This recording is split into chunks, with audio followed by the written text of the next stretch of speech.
What interests you most about the arc of a stand-up comedy career? I think people get more interesting the longer they do it.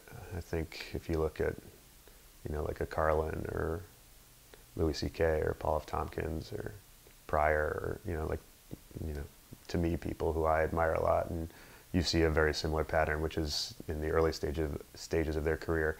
They're just trying to get laughs. That's how do I make this audience laugh? A lot of times, it's starting off with, quicker, I don't want to say stupider things, but like, just very relatable, like, stuff that's out there for anyone to see.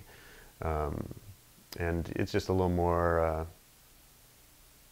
elementary, I guess, in a way. And then with all those guys I've mentioned and other people too, like I think after, there's, at the 10-year mark or 15 years or somewhere, depending on the person, you see them then diving deeper, sort of going to a next level of introspection, both usually about their own lives or the world around them, and going to you've built up an audience, hopefully by that time, or these people have, and when you have an audience of people who know you already coming to see you, it enables you to perform in a whole different way than when you're just thrown up in a club in front of 200 random people every night and they don't know who the hell you are and you have to win them over.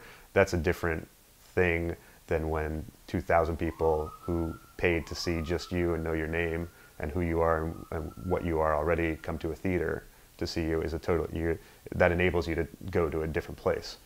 But I think that's the fascinating thing of the arc, where you get, sort of like from a fast food sort of thing to a gourmet meal eventually, where it's like, and then, yeah, when someone can talk for an hour and a half and you leave and, what they said is something that keeps popping up in your head, weeks or months later, and, then it's, they really tapped into something, and that's when, I think comedy is at its most powerful.